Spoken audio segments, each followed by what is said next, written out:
I'm Emily Thompson. And I'm Kathleen Shannon. And this is Being Boss. On this episode of Being Boss, we're talking about Instagram. Are we breaking up with hashtags? Also, is blogging dead? We're talking not just about blogging, but content marketing to grow your business. And finally, we're answering your questions about freelancing, monetizing your blog, and being an entrepreneur with two totally different businesses and finding the balance. As always, you can find all the tools, books, and links we reference on the show notes at www.beingboss.club. If you want to make more money doing what you love, I've got a really practical and simple tip for you. Invoice your clients. Now, we recommend getting a partial payment upfront, and FreshBooks Cloud Accounting lets you do just that. You can get paid upfront by requesting a deposit on your invoice. And FreshBooks Cloud Accounting makes it so easy to send professional-looking invoices in just seconds. And get this, with FreshBooks, you can accept credit cards on your invoices. This means that you'll get paid faster, up to 11 days faster whenever you're not chasing clients for checks or waiting in line at the bank. Try FreshBooks Cloud Accounting for free by going to freshbooks.com/beingboss and enter Being Boss in the How Did You Hear About Us section. Hey, Emily. Hi, Kathleen. How are you?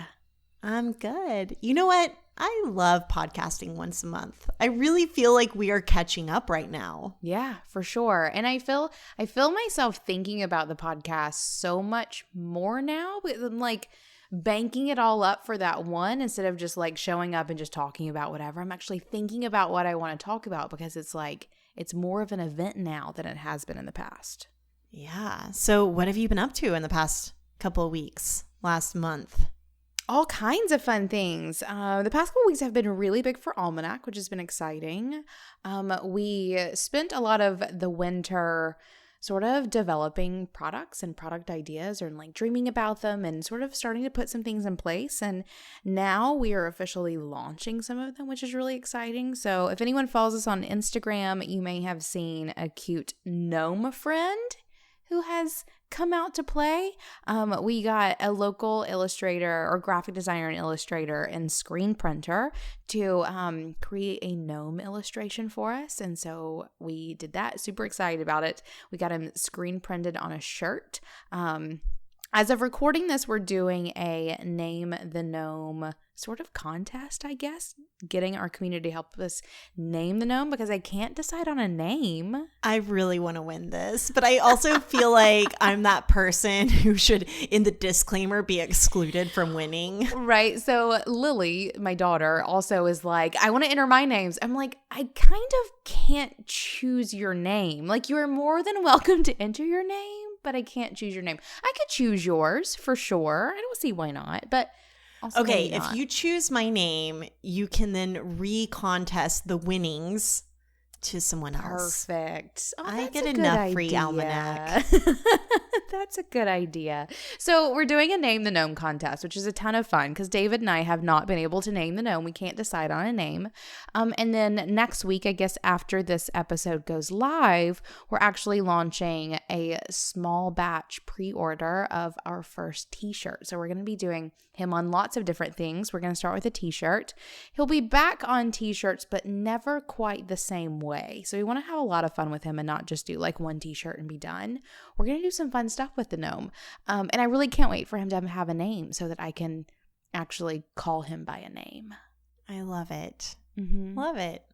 Anyway, I've been sitting on this secret, which is that Dr. Brene Brown, Brene invited my sister and I to come out to LA to watch her taping of a Netflix special, which is going to be out on April 19th.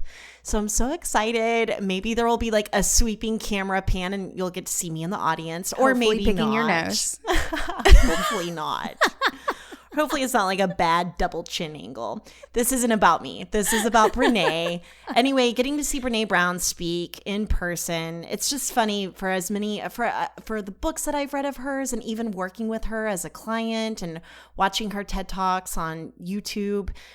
seeing her live in person tell her stories, it was so inspiring. It was so amazing. So anyway, you can listen to her Being Boss episode. It's Being Boss episode number 42. And then make sure to check her out on Netflix on April 19th. That's super exciting. Did you feel like you were like friends with the band or? Yeah. So I felt like I was friends with the band because one, we flew out to LA. It was super last minute. And okay, speaking of our words of the year, my words of the year are aligned and inspired. And this was a super expensive trip for us to even fly out to LA to get a last minute hotel. It was a lot. And we kind of thought about not doing it, but it just so happened that our calendars were completely clear. We had the money to do it. So we were like, let's do it. Let's show up. Let's do the thing. So my sister and I get out to LA and we head out to the hall that she was speaking at UCLA. And there were 3 huge lines going all the way. I mean, like a block down the block, right, of lines. And I was like, oh, shoot, we got here kind of late. Like, this is bad. But then I heard her Texas accent. Now, it wasn't Brene. It was actually her sister who works for her. And I kind of just followed the Texas voice up toward the front of the hall and ended up seeing the whole crew that we work with. So I've mentioned before that Brene Brown is a client, but we're working with her team. And it's actually very rare these days that we're working directly with Brene. We work a lot with her sisters and the rest of her team and like her manager, Murdoch. And so we ended up spying all those people and they were like, hey, come up here. We ended up getting to sit in the VIP section with all of her team. We even went backstage before Brene went on and got to give her a hug and, say hey before she went on, which it just felt really special. And she's been with Braid for a really long time and we've loved working with her. And yeah, it just felt really good. And I did feel pretty cool for a hot second.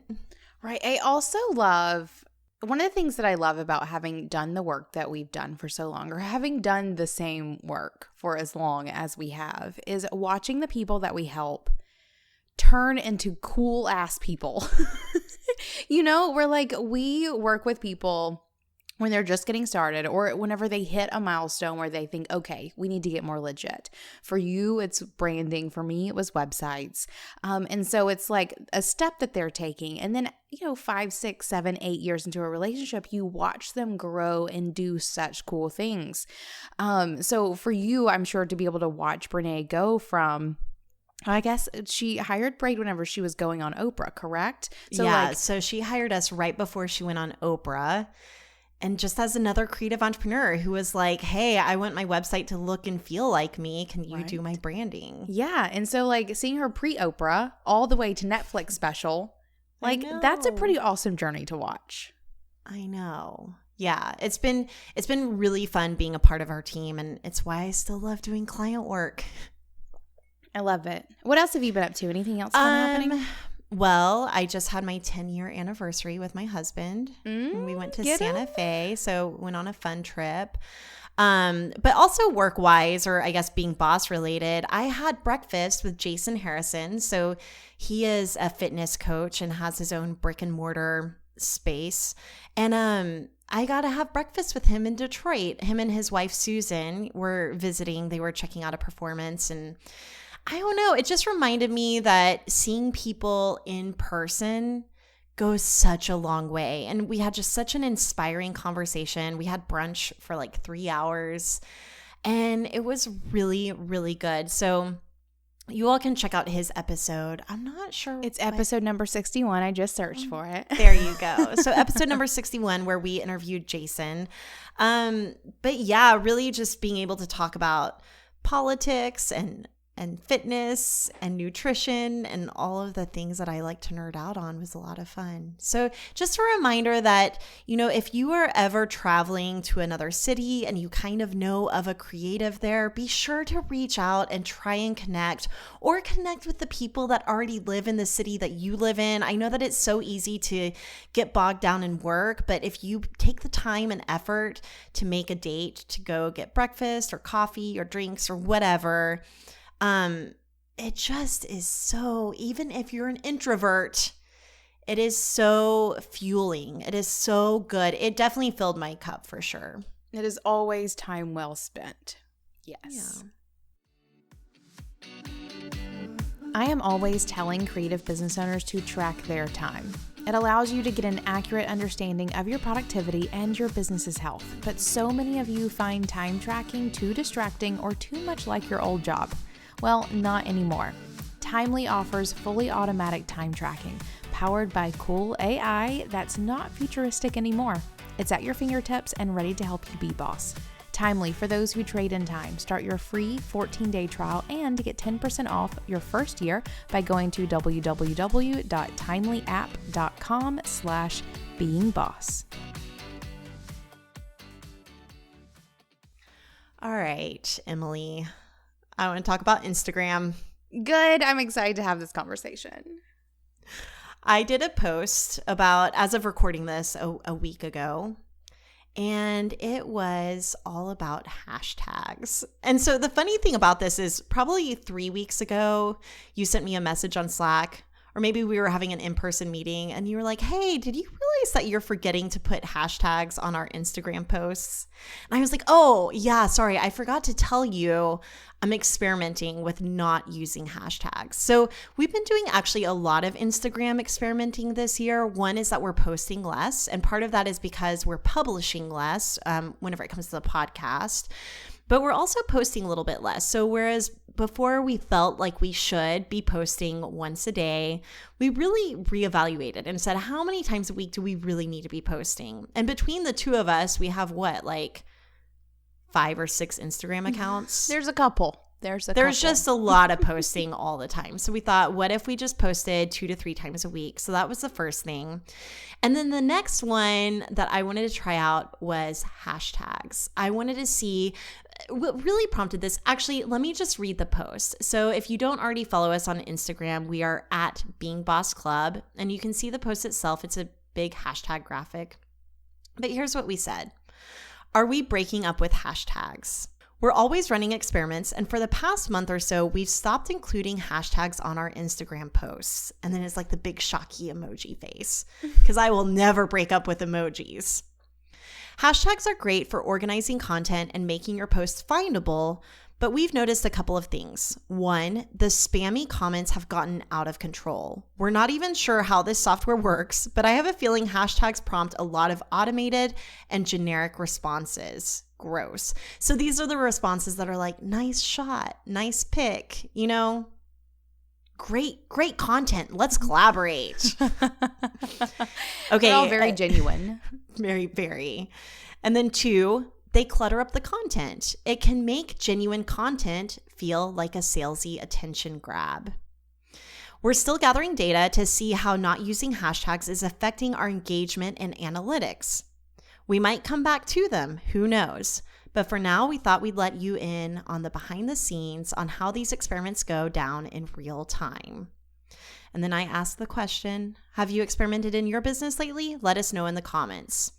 67 comments later and 303 likes. It's been one of our most popular posts to date, without hashtags. So I have so many thoughts on this, but first, Emily, like, what are you thinking about it? Okay, no, first I want to hear your thoughts, because you have thoughts, I have facts. Oh, there we go. There we go. Okay, so my thoughts are truly, it was like the spammy content that really was just getting under my skin a little bit. And then also just feeling like the algorithm is always changing. I don't really know what's working and what's not working, which you'll probably inform me on because you have the facts. I don't want to say, and this happened too whenever I shut down the braid course. I wasn't making, or like whenever I stopped doing opt-ins on my website or content upgrades on my website. I'm not saying that hashtags are good or bad. I want to make that incredibly clear.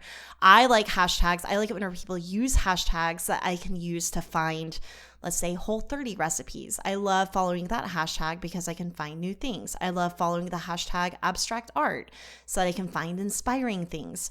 I like it whenever it's actually functional, but for myself, whenever I was doing Being Boss posts, I felt like I was just putting in the hashtags that I thought I should be using. Like, you know, that software that generates hashtags for you based on what you're posting about or the kind of categories that you select for yourself. And it just felt a little shallow to me. I'm totally willing to use it if it's working, but I just didn't know if it was working or not. And I will say that a lot of the spammy comments are no longer there. So that's basically the information that I have. I love it. Those are my feelings. Right. And I will say too, so a couple things around this. One, I feel like we use a stupid amount of time thinking about researching and putting in hashtags. So like even thinking about just time management, like is that really the best use of our time? And we don't know that. We don't know that. But I don't like it. I don't like how much time we use on it. And I do think that those spammy comments negatively impact not only like our perception of the platform, but also our community's experience of us on that platform. So I think those are two very important things to think about. And they are the two things that we were trying to combat. So once I saw that you were doing this and I realized that you were doing it on purpose and not just forgetting to put in hashtags, I was like, I love this idea. Because at the very same time on the Almanac Instagram feed, I was deciding to go balls to the wall with some hashtags where I was going to use all 30 hashtags I was allowed on my Instagram posts. And not only was I going to post all the hashtags, I was going to start posting twice a day. So literally the opposite strategy of being boss. The exact opposite. So I was like, this is perfect. This is a perfect test and change. I'm so glad Kathleen put that post up on the Instagram because then we can really talk about what it looks like on both sides of things. And I'll tell you what has happened at Almanac and what I see happening like via the numbers. And the numbers, we use later.com. They do not sponsor us by any means. We pay for it. We use later.com to see all the analytics for our Instagram and to do some scheduling as well. So that's where I'm pulling all of this information from. So looking at later for our Instagram account, I'll talk about Almanac first. So whenever I started doing before I started doing it, I wasn't seeing much growth in our Instagram. In fact, I was seeing maybe negative growth or like decline. Is that the opposite of growth? Decay? I was seeing decay happening on Instagram where posts were getting less engagement. We weren't really gaining many followers, if any at all. And you had about like how many followers? Like 2,000 on Almanac? I think 22 perhaps. Okay. So a little over 2,000. Okay. I wasn't seeing much growth and it had been at that place for several months. And I was using a couple hashtags, but not being very strategic about it, all of these things. So I decided, okay, I'm going to be strategic and I'm going to post I have a couple more questions. Yes, go for it. Are you technically a business account on Almanac? I am technically a business account. Okay. Yes. Do you have the thing where you can sell things through Instagram? I do. Okay. I have that as well. I have some conspiracy theories. You should. You absolutely should. I'm pretty sure there is some things that happen whenever you get a business account. You stop showing up in people's feeds as easily. And I have played around with that, like tagging products so that people can buy from Instagram. I also think the algorithm does not do you any favors when you use that as well. So I don't use that. And put a pin in algorithms. We'll talk about that in a second. Yes. Because I have some things to say there too. Yes. Okay, so keep going. So you had about 2,000-ish followers. It was staying pretty stagnant. Yeah. And then you started I posting decided to twice a shake day shit up. and using 30 hashtags. All 30 hashtags, and different hashtags for basically every post, and twice a day. And I started seeing so much growth. Like we literally doubled our weekly followers, like how many followers we were getting a week. Not so much per post engagement in terms of likes. The likes were staying about the same, but we started getting more comments. So I think people seeing us in their feed more often made them want to have more conversations with us. And I wasn't really changing anything with the stories. Like I wasn't adding many more of those or anything like that. So I was trying to keep it trying to keep a pretty clean experiment here as much as possible. So I did that for a couple of weeks and I was super impressed with it. And then actually someone on the post on the Being Boss Instagram account mentioned some new algorithm things around posting are using 5 hashtags as opposed to 30. No, she said 5 words in the comment. Oh. Yeah. Oh, I will try that next. There were a lot of responses, but I was like, where did you get this algorithm information? Because this is my thing with algorithms. I'm going to detour us for a second. Well, algorithms in general, it's like the people who seem to have a handle on the algorithms, who are they and where are they getting their information? I don't think anybody actually knows. Oh, like it's not like sure. Instagram's actually, publishing a report saying like, here's the algorithm situation. Right. That's their proprietary information that allows them to make money. No one actually knows those secrets. Unless you know the secrets, in which case, please send us an email. Well, I think that people are claiming to know the secrets and then selling those secrets. And then the algorithm changes. And the secrets that they're selling isn't even based on fact unless they're like an insider at Instagram. For sure. And moonlighting as a consultant. For sure. So, okay. So let me then go into the difference between playing for the algorithm and playing for your people, because you should be playing for your people. For sure. Yes. So here's some things that I did though. I decided to continue posting twice a day because I felt like I had enough content to share. And that was kind of one of my struggles before, was like, I have more than 7 things to say in a week for the Almanac Instagram account, or more things that I could share. But the Instagram or the hashtag thing was a hassle. So I started posting twice a week, but only using 5 hashtags per post. And here's what I found. Nothing changed between doing 30 and 5. But here's something that I saw Almanac versus Being Boss. On some posts, up to 40% of the views that my post got came from hashtags, not from people who follow me. Interesting. And what do you think? Can you tell like what hashtags are most popular or doing well for you? I haven't dug into that very much, but I will.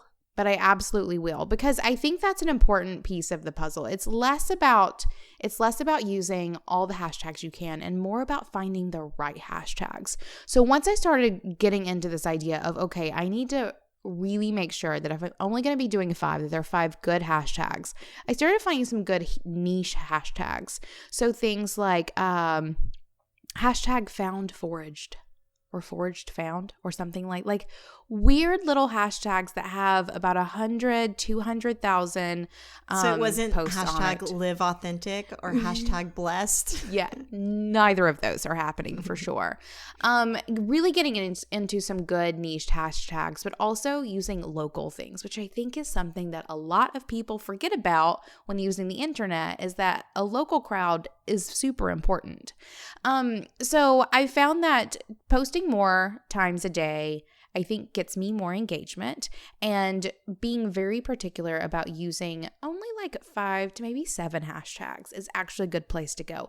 And that it's really important to use those hashtags because that literally is how people are finding you.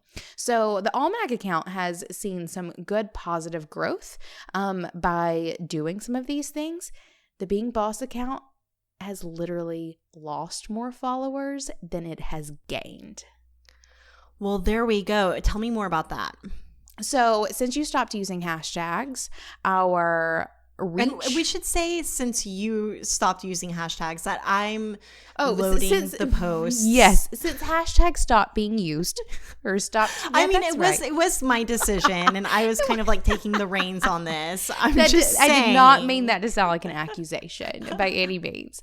Since hashtags went away, our impressions have gone down, so that's the number of times that people see it, as well as the reach, which is the number of people who see it, have just sort of dropped a bit. There's still some spikes that happen, but those spikes aren't quite as high, and we literally have lost more followers than we have gained.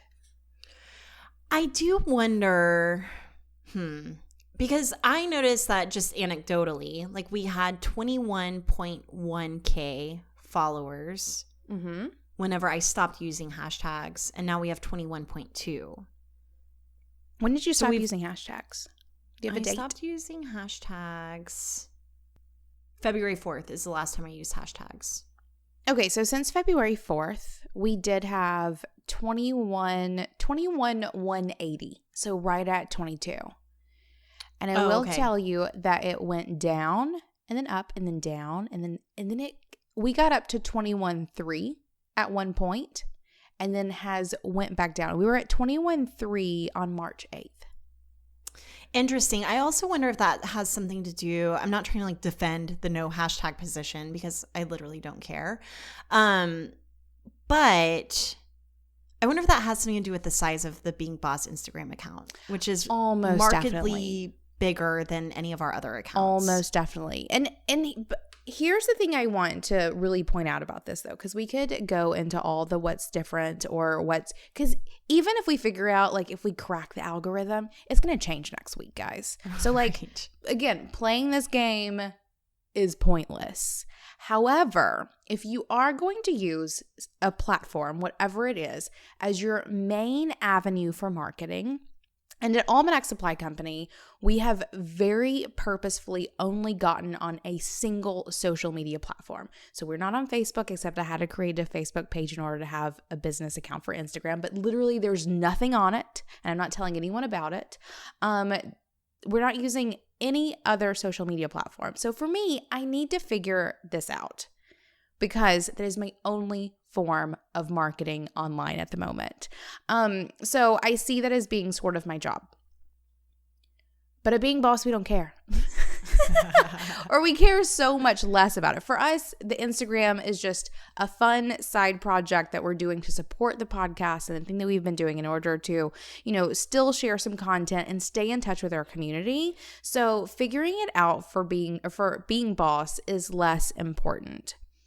Also, our goal at Being Boss isn't necessarily growth. I mean, how many people comment that they missed the days that we had that Facebook group and there were 1,000 people in it, and then it grew to over 25,000 people, and it ran us into the ground, and we shut down the Facebook group. Right. It's the kind of thing where like you have to look at what your goals are as well. And I think that some people are really trying to hack the algorithm for popularity's sake. And I get it that the more popular you are, the more stuff you can sell, whether that's a course or a product or your own services.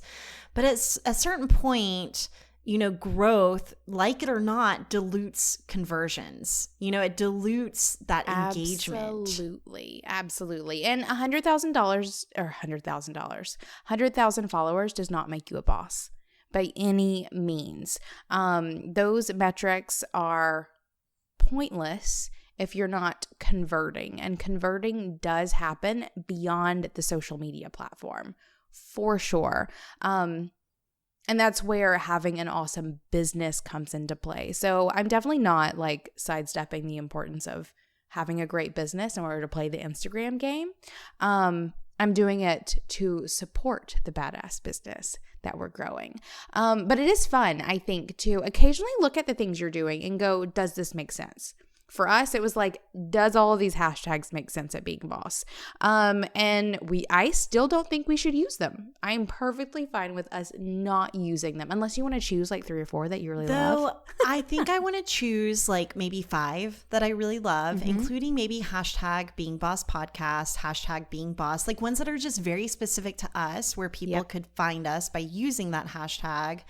And then there's other stuff, like other people started using the Being Boss hashtag, or other people started randomly tagging us in their posts that have nothing to do with us. And is that a tactic, guys? Is that a tactic that I am unaware of? It is a tactic. And I'm just done playing the game. And I think that that's kind of where I was at with Being Boss. And we both have our own businesses that we're trying to grow and scale in different ways, and we're trying different things in those places than we are at Being Boss. It's kind of cool that we can use Being Boss as an experiment, a place to experiment and a place to get bold and say, hey, guess what?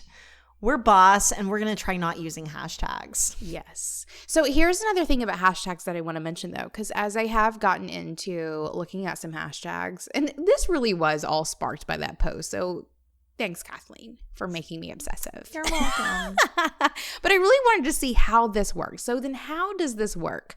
One of the things that I did find that I think everyone should adopt, and we should think about it whenever picking those Being Boss hashtags, is that hashtags become communities.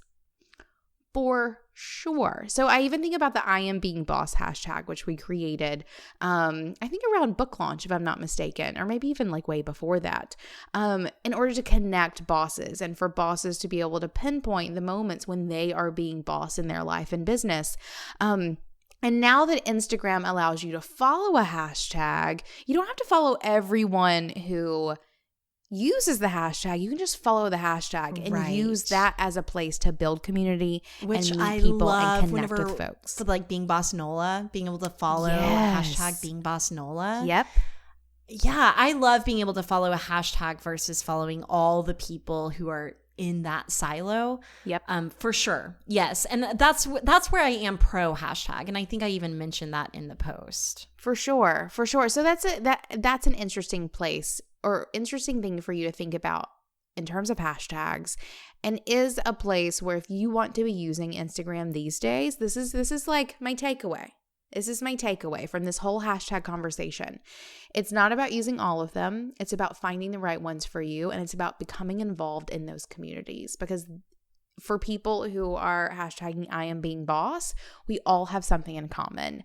And we all are there celebrating something. And that is a beautiful community thing to get involved with. So whatever it is that you're doing, whether you're using Instagram just for personal pleasure or to build your business, find some solid hashtags that you want to be involved with, like-minded people who are wanting the same things that you're wanting, and get involved with them. Because I think that's also a little key to some Almanac growth that we've seen, is that I've started following the hashtags that I'm using, and I'm liking people's posts, and I'm paying attention to what they're doing, and then they come and follow me. Like, it's this whole like happy community building thing. That is what social media is all about. Amen.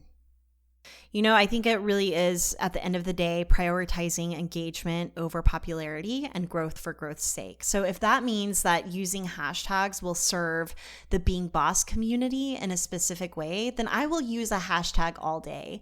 But I'm done just dumping a hashtag into some software that tells me what other hashtags to use and trying to game the system. I think that, probably my biggest key takeaway, and this is kind of what I've been doing for the past year, is going back to my roots of following my guts. And it probably means that we're going to disagree a little bit more on like facts versus feelings. But it does mean for me that I'm going to do what I want, and I'm going to reassess and think, okay, is this serving me?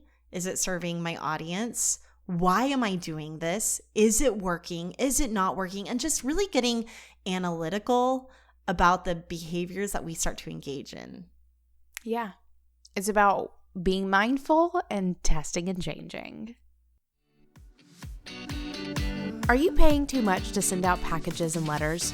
Wouldn't it be nice to have a solution that can give you the lowest rates? With SendPro Online, it's easy to save time and money no matter what you send, from packages to overnights and letters.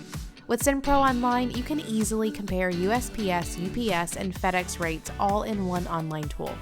Also, gain access to special USPS savings for letters and priority mail shipping. You can print shipping labels and stamps from your own computer and track all of your packages, and get email notifications when they've arrived.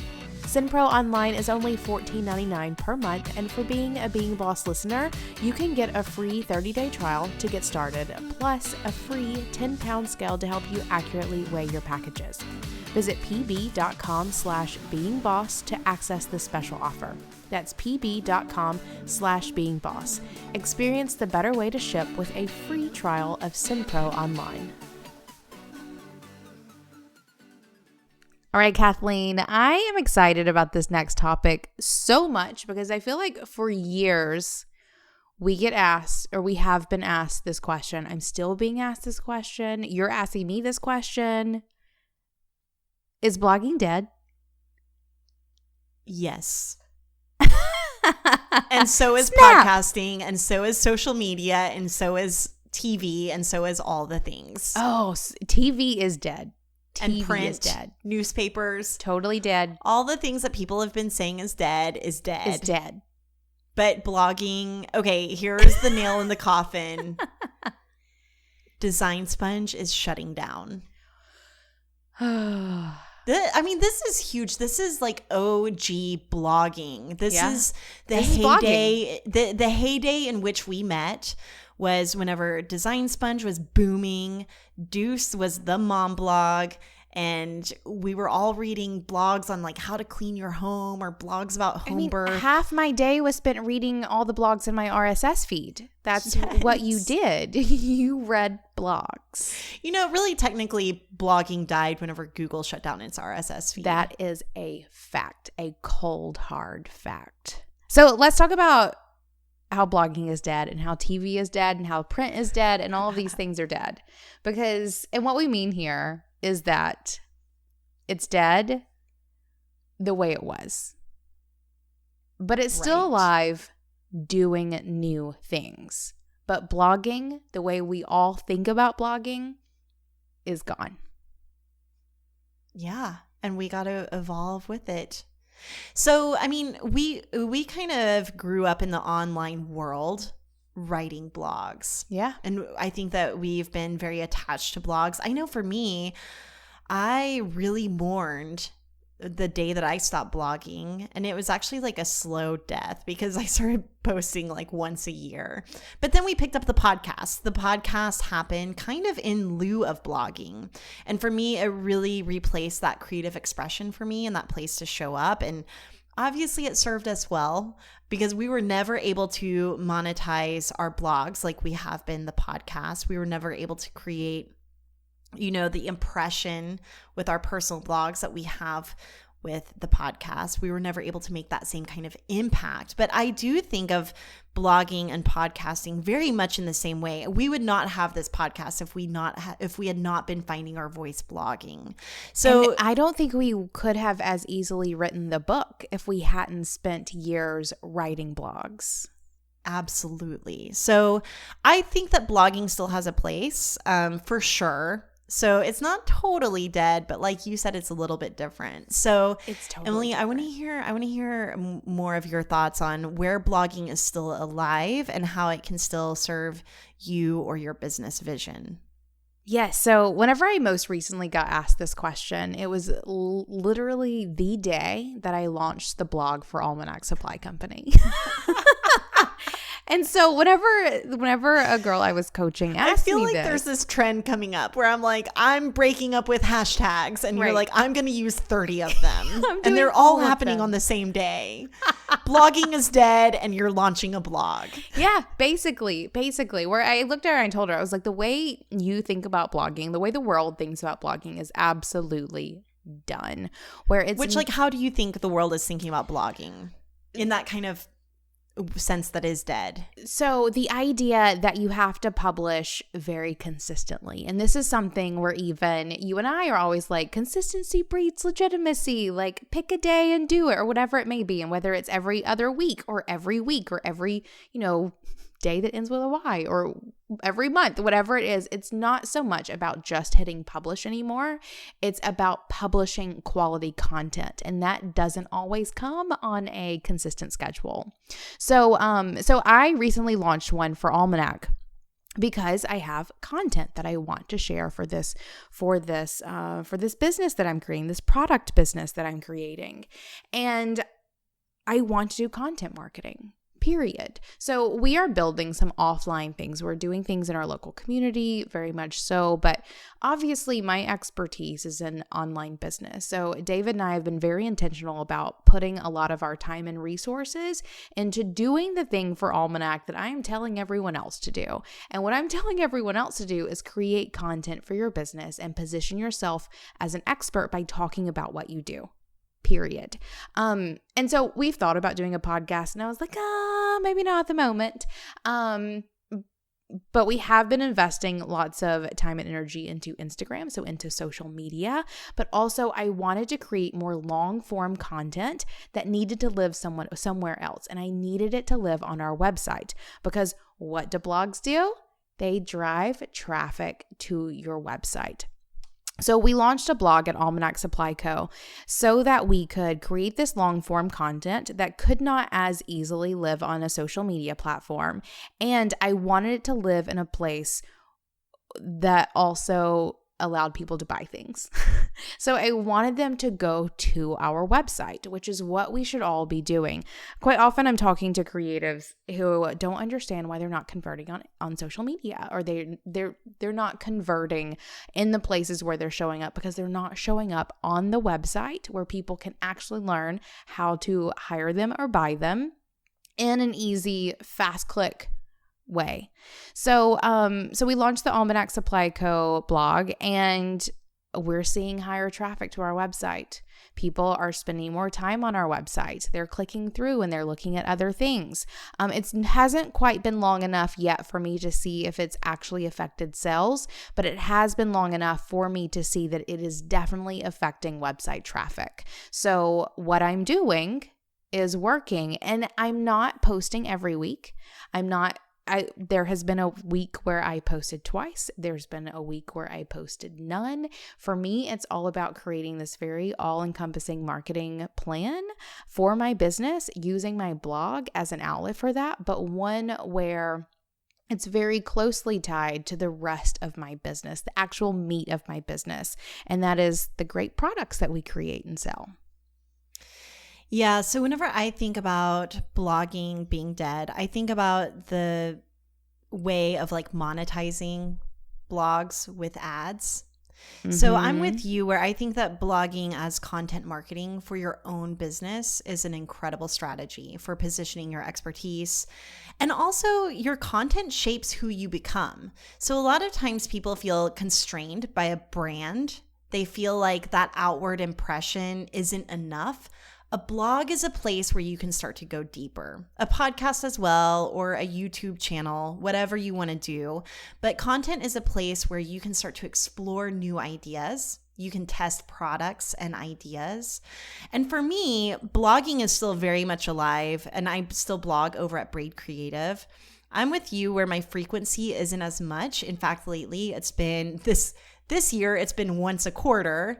Ideally, I would like to do 1 to 2 times per month, but then really leverage that content on social all month long. So it's like good enough content, and it's meaty enough content that you could send out 2 newsletters on it. You could do 4 Instagram posts on it.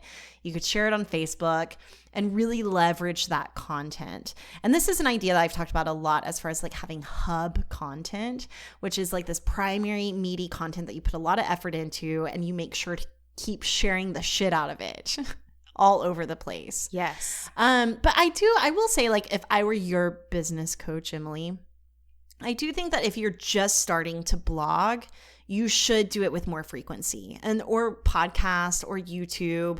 I think that it would behoove you to, publish, let's say once a week until you can build up that base of content and really start to find your voice. So I would do once a week for, let's say, at least 3 months, right? So you have a good base of content, and then from there, maybe do once every 2 weeks, and then maybe once a month. I think that the more established you are, the more you can get away with being infrequent, because you've already proven that you can be consistent and that you can show up and that you're reliable. I think that you've done that with Being Boss and with Indie Shopography, and Almanac's kind of an extension of your whole history as a creative entrepreneur.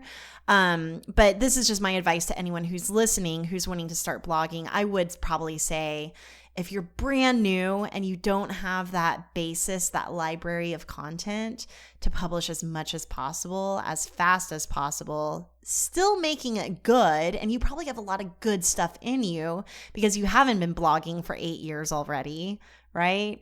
That would probably be my advice. And I have more thoughts on blogging, but I want to give you a chance to respond.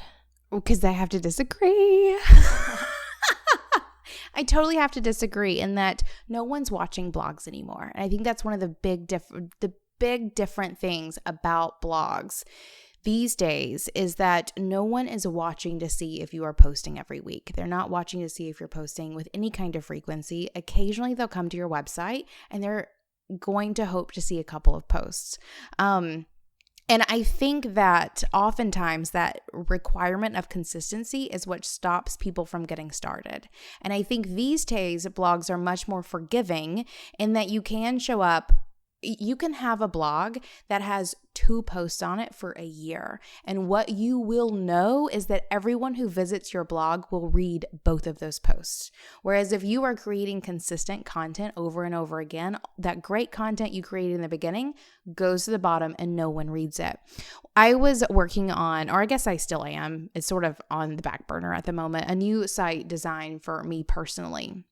And a big part of that was a blog section. And it actually ended up becoming the Almanac blog, because all the content that I wanted to share was things that were very Almanac relevant, some recipes and some things about seasonal living and those sorts of things. And in my blog design, it was going to be unlike any blog I'd ever seen. And guys, you are more than welcome to steal this idea, because I did not do it fast enough and I'm here willing to share. My idea for my blog was that it would only ever house 5 pieces of content. And I wouldn't post them consistently. I would just I was planning on loading it with 5 pieces of content, and that would just stay there. There would be no navigation beyond those 5 posts. And whenever I wanted to switch out one for a new post, and I was thinking 5 different categories of content, whenever I wanted to switch one out, I would just switch it out. And then the one that left was gone. So there was no back navigation. It was simply a place where you could go read 5 pieces of content. Period. Okay, this gives me another thought that I've had on blogging recently, is that blog posts need to be a little bit more evergreen. So whenever we were blogging back in the day, it was very timely. It was related to what was happening in our lives. So for example, I just went to Santa Fe. So let's say I wanted to do a personal post about that, which, side note, I'm still thinking about personal blogging, which I've been talking about on this podcast. You're personal for 2 blogging in your head years. Is what you're doing. I really am. And so instead of it being all about my wedding anniversary, it might be more about the space that we were at. So it might be really about Santa Fe and the things that we did, and probably not so personal. Probably more of a Santa Fe travel guide kind of style blog post, right? That's not happening, but this is to say that my posts, and I still do blog over at Braid Creative, my posts are very much more evergreen and not so rooted in the time that we're in right now. And it's posts that are really functional. So this is something else that I want to add. And I've seen you doing this with Almanac as well. The posts are incredibly functional and useful. The internet is saturated right now with a bunch of bullshit content. Don't contribute to that, right? Really helpful, helpful, useful, or at the very least, honest. Even if your post isn't a how-to, or as long as it's personal, or not even personal, but as long as it's honest and, dare I say, authentic, it will resonate. But if you're just posting because you feel like you should be posting, that's the stuff that's going by the wayside. Absolutely. So this is, also to say, part of my strategy over at Braid has been really using my blog as a place to capture, shape, and share the information that I'm constantly already sharing with my clients, or in emails, or stuff that my client needs to know next about branding that isn't necessarily a part of the Braid method, right? And so I might create a branding checklist, but then this is also content marketing that will bring people in and want to learn more about branding. So I'm thinking of it from a bunch of different levels, but definitely getting a little bit more useful and a little bit more evergreen with the content. Yes. I like to think of blogging as being an expansion of your brand.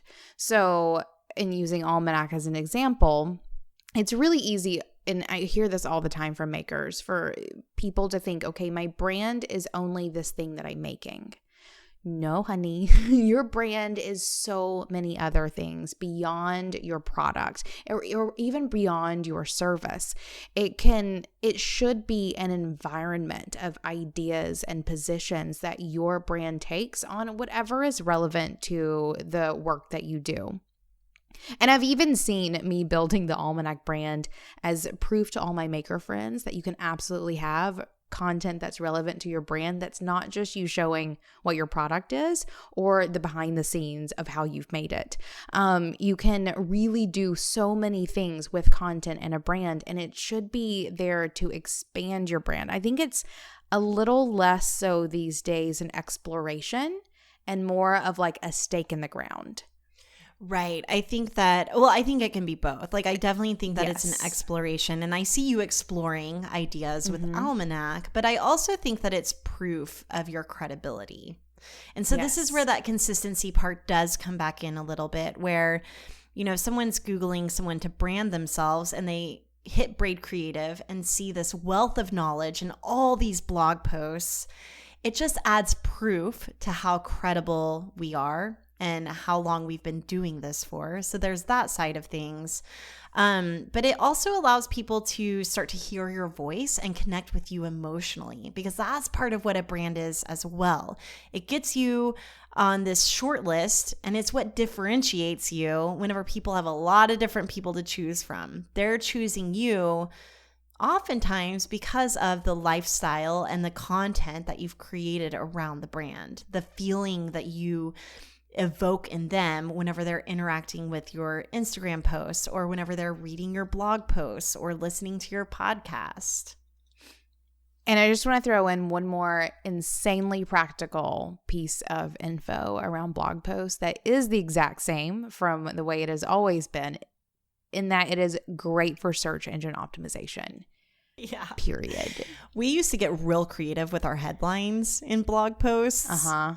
The headline is a place, like, if there is ever a place where you want to say what you mean, it is in the headline of your blog post. Get as practical as possible. Absolutely. Forget creativity. You can do that within the post. Yeah, or more like the second paragraph. Start with the second paragraph with creativity.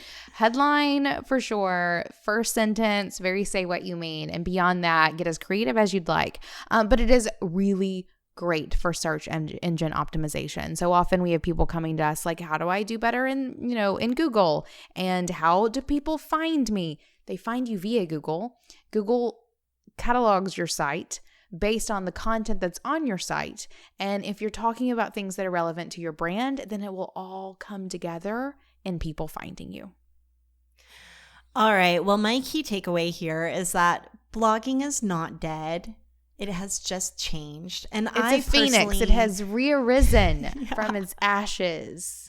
And I'm personally obsessed with content marketing. I love creating content, obviously, with our history of blogging and then with this podcast here. Content is, I think, one of the best ways to brand yourself and to differentiate yourself and to really become creatively fulfilled. And it doesn't necessarily have to be a blog. It could be a podcast. It could be a YouTube channel. It could literally just be photo essays.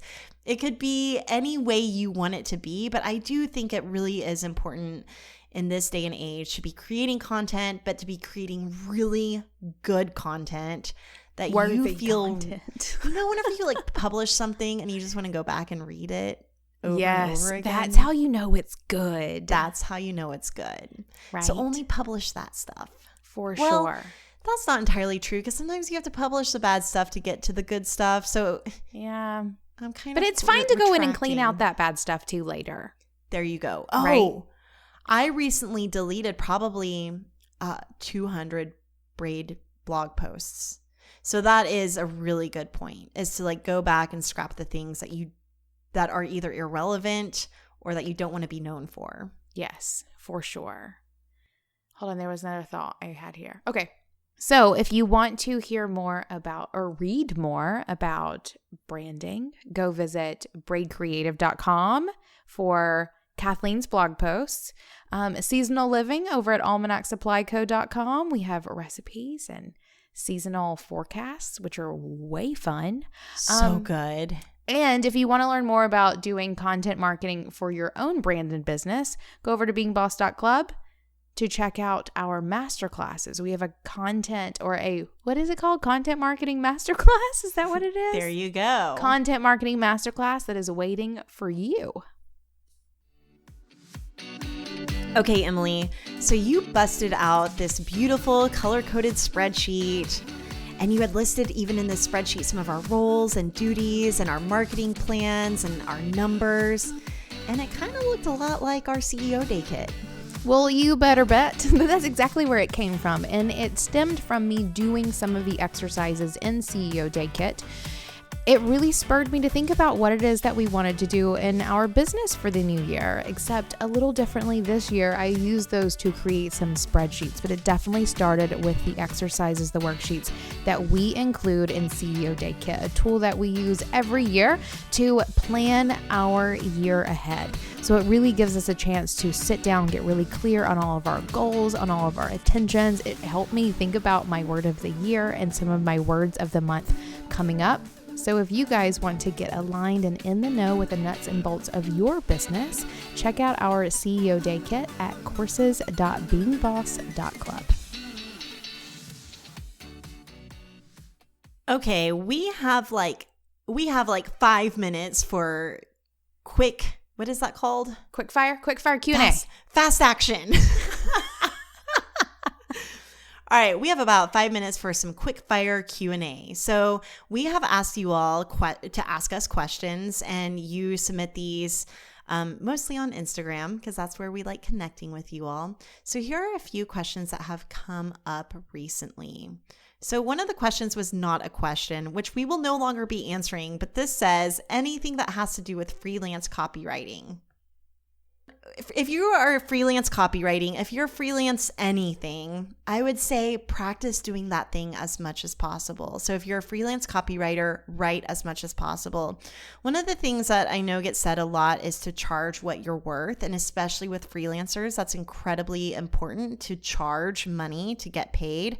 But if you're just starting out, you just need to be writing as much as possible. So whether that's on your own blog post, whether that is for quote unquote exposure, you just need to be writing or doing the thing, whether that's design. I was designing so much for free in the early days, but the goal was just to design as much as possible. So if you're freelance, do the thing that you want to be doing as much as possible. That's my best advice.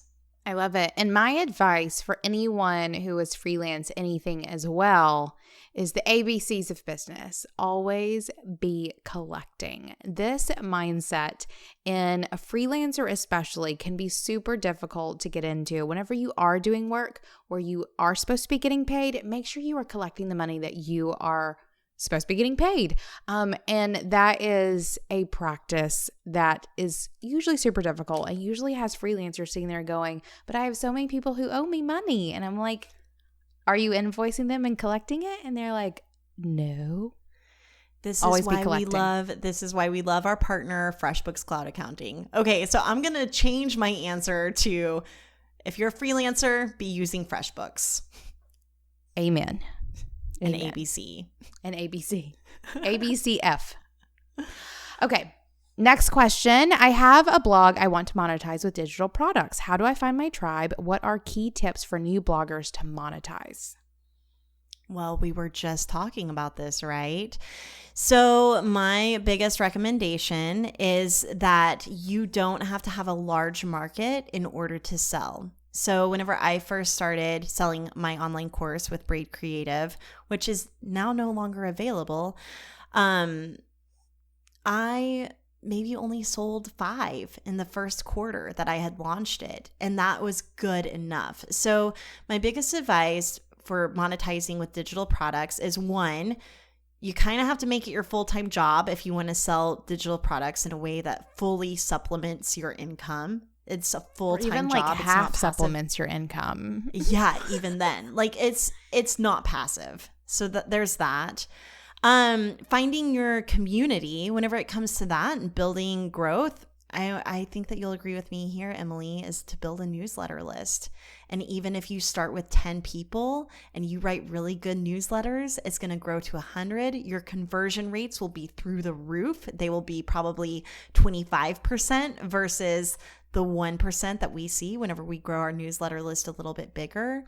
And my key tips for monetizing is to have a service or product that you want to sell beyond ads, and really making sure that you're reminding people how to hire you all the time. Even if you get haters telling you that you're selling too much, that's okay too. Remind them how to hire you. I have 2 totally different answers. You ready for this? Good, yeah. To find your folks, I would recommend getting on a social media platform. No one's hanging out on blogs anymore. They may visit a blog, but they don't hang out there. So sharing what you're writing on a social media platform where people are actually hanging out, I think is how you find your folks. And then whenever it comes to key tips for new bloggers who want to monetize, something I'm seeing a lot, which we did not talk about in the blogging section, it came in my mind and I totally forgot to say it, is think about doing some influencer things as well, or partnering up with other bloggers who may also have digital products where you can do some sort of like bundle sell or something like this. What I'm finding in the online space a lot these days is that we're hanging out together in order to do the thing and to make it work. So whether that's you partnering with someone who's on the same level as you, or you're partnering with someone who has a brand that is larger than yours, this influencer thing is working, and it's working also really well for small blogs, because small blogs and small Instagram followings and all those things usually have higher engagements than people who have 100,000 followers or even 20,000 followers. There are some really great things that come from staying small. And so you can even play in that space as well. But you have to remember, and whether it's the digital product or brand partnerships, both on your level or above your level, is that you better be showing up and doing the work that gets everyone the outcome that they desire. You are there offering a service to all of those people in all of those situations. So it better be totally boss. Better be boss. Be. Better be. I'm just trying to turn everything that you're I saying feel like that into was like a Better Business Bureau thing. BBB. Anywho. Oh. So there we go. All right, our last question is, how do you balance a maker business with an online/service-based business? Ooh, this is a good question for you, Emily. How do you balance them, and how can you incorporate them so one helps grow and inform the other? Okay, so balancing them is all about just dividing your time and conquering. So for me, I spend certain days doing Almanac things and certain days doing Being Boss things. So I just time manage as much as possible. We have some training on that, beingboss.club/time, in case you're interested to see more on how we literally do this in our calendars. And then when it comes to incorporating them, it's finding interesting ways for them to work together, or for them to even like think about the brands collaborating together. What would that look like? And or if it's not brands, it's services and products. Like, what would it look like if they were to work together? The fun thing with business these days is there are no rules. So you can do things however you'd like. Here at Being Boss, we talk about Almanac a lot. We even did a spinoff podcast called Making a Business, where we followed the journey of Almanac beginning. There's so many things that you can do, and there is a common thread between the things that you do. Even if they feel completely separate, you have to find that and use it to make the best of both. So I'm going to come at this from a branding perspective, since that's what I do for a living. And we do get a lot of people who are multi-passionate entrepreneurs. And the first question I like to ask is, if you could only do one thing all day, every day, what would that be? Right? So it might be that you either need to break up with one of the businesses and stop doing it. But let's say you're a service-based business. Let's say you're a copywriter, but you really want to be a maker. Then you have to think, and your copywriting business is established and that's what pays the bills, but you're starting this new thing off the ground, making products. It might be that the copywriting is paying the bills, but it's not necessarily what you want to be known for. So I would say keep riding that wave based on referrals and the kind of behind the scenes stuff that you're doing to get business, but you don't have to promote it as much as the thing that you want to be known for, which might be your maker business. So that's my biggest advice there. If you really are, let's say, a 50-50 split between the two things, then it comes back to how does your personal brand, how does who you are integrate into both of those things. And once you can find that common thread, you won't feel so scattered or spread thin, because you understand how your values and who you are is really driving both of that service and that maker business. Thanks for listening. And hey, if you want more resources, we're talking worksheets, free trainings, in-person meetups, vacations, and more. Go to our website at www.beingboss.club. Do the work, be boss.